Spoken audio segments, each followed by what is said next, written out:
ચલો રેડી.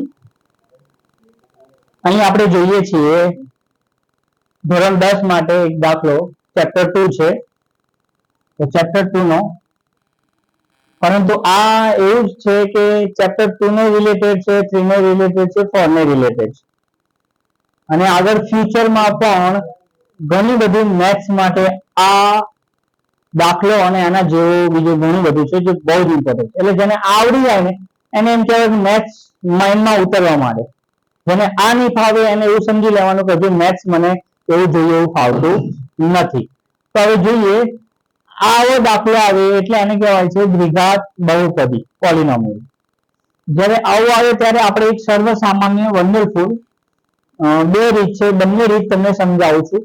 એક રીત એવી છે સહેલા દાખલા આવે તો આપણે વપરાઈ શકીએ છીએ, અને એક રીત એવી છે કે સહેલા દાખલા નથી આવતા તો એનાથી જવાબ નહીં આવે, અઘરા દાખલાથી જ અઘરી મેથડ છે એનાથી જ જવાબ આવે. બે આપણે સમજાય. પહેલા સહેલી. સહેલીમાં એવું કહેવાય કે પહેલી અને છેલ્લી સંખ્યાનો ગુણાકાર. શું? First into last. એનો મતલબ પહેલી અને છેલ્લી સંખ્યાનો ગુણાકાર. multiplication of first and last number. તો first 1, આગળ કશું ના તો લાસ્ટ n. 10 એકા નો બીજો ઘડિયો, નો બીજો ઘડિયો. Table of other tables. તો 10 કયા ટેબલમાં આવે? તો 2 ના ઘડિયામાં 2 પંચા અને 5 2 10 સેમ થાય. ઓકે, બીજા કોઈ ઘડિયામાં આવે નહીં. એના પોતાને આવે તો 10 એકા આવે ને, ઠીક છે. અત્યારે આપણે હવે આપેલ જે સંખ્યા હોય, આપેલ જે સંખ્યા હોય એને એકવાર પ્લસ કરી જોવાના અને એકવાર એની એક સંખ્યાના માઇનસ કરી જોવાના. પહેલા શું કર્યું આપણે? પહેલી લીધી સંખ્યા, છેલ્લી સંખ્યા લીધી, એ બંનેનો મલ્ટીપ્લિકેશન કરો, ગુણાકાર આવ્યો એટલે બીજો ઘડિયો. બરાબર, બીજો ઘડિયો આવશે, ઠીક છે. તો હવે એની અંદર 2 અને 5, 2 પંચા 10, 2 5 10. એક સંખ્યાને એકવાર પ્લસ એકવાર માઇનસ કરી મૂકી જવાનું, ટ્રાય કરવાનું. 2 + 1 એટલે 7, 7, 2 - 3 એટલે 3, ઠીક છે. હવે આની અંદર જોઈએ તો આમાંથી વચ્ચેની સંખ્યા કઈ?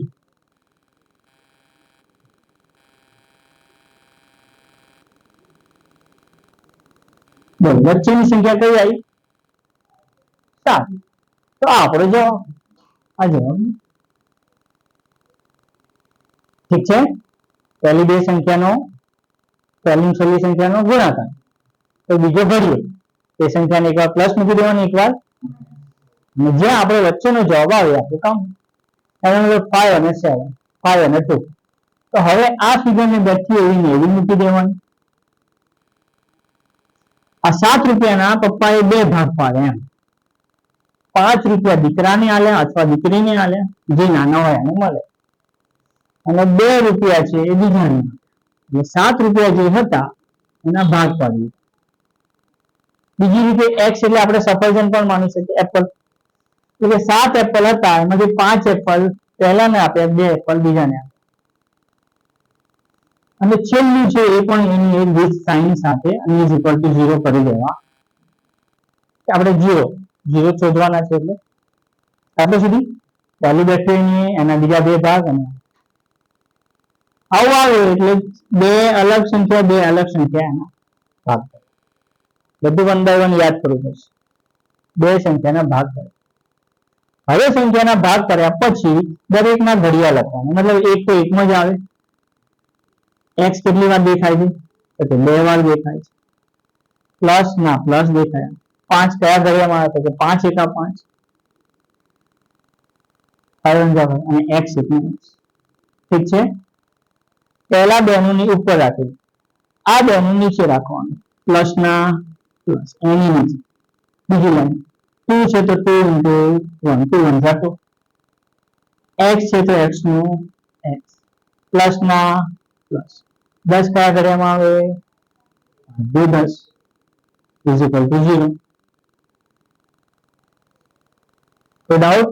પહેલા એના x 2 વખત કર્યા, 5 મૂક્યા, 5 એકા 5 કર્યા, x કર્યા, પ્લસ નીચે કર્યા, 2 એકા 2 કર્યા, x કર્યા, 5 2. તમે એક મૂકો ના મૂકો ચાલે, એક એ બધી જગ્યાએ એવરીવેર હોય જ, પણ અત્યારે પહેલો સમ છે એટલે મેં તમને સમજાવ્યું. હવે સરખા આ ઉપરની લાઈનમાં સરખા જોવાના પ્લસ થી અને રાઉન્ડ કરવાનો, અહીંયા 1 તો અહીંયા 1. ઠીક છે, માની લો અહીં 1 લખે નહીં ના લખે તો અહીંયા 1 તો હોય ને. અહીંયા x છે તો આ બાજુ x છે, અહીં x છે એકવાર છે, હજુ એકવાર પણ આ બાજુ છે, આ બાજુ એક x છે પણ આ બાજુ તો સેમ કહેવાય.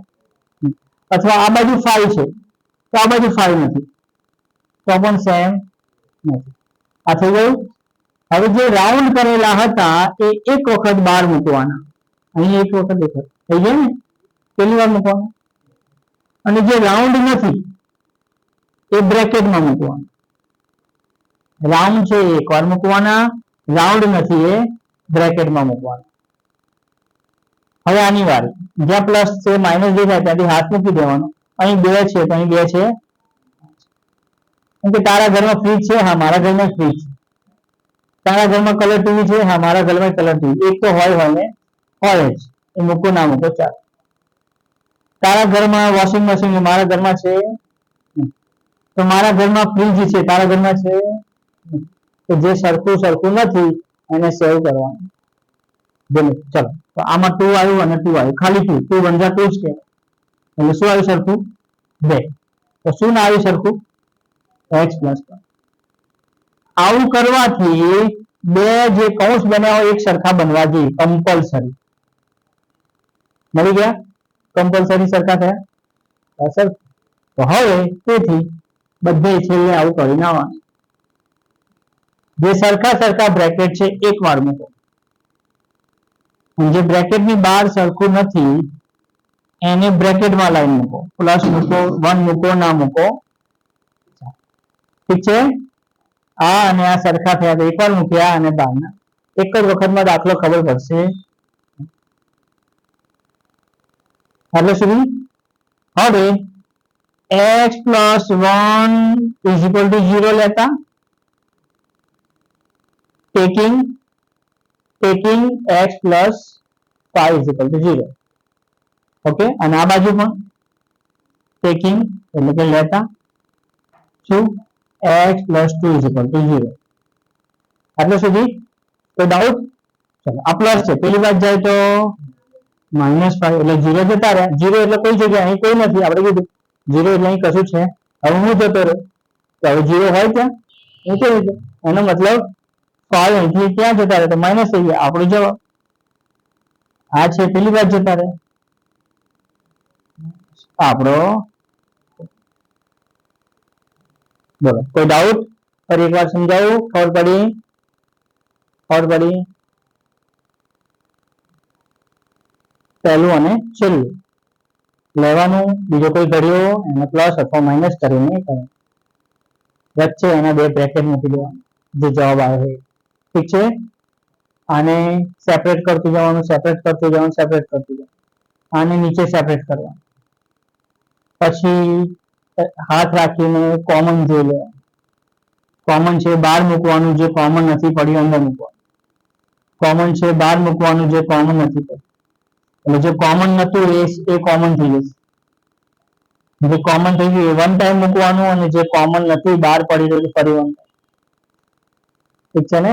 એટલે કહેવાનો મતલબ શું, પહેલા જે કોમન હતું એ બીજી વખતમાં અનકોમન થઈ જાય. ઠીક, પછી આમાંથી આની ઇઝ ઇક્વલ ટુ 0 લેતા અને પેલી બાજુ માઇનસ થઈ જાય, પેલી બાજુ રાઈટ ડાઉન.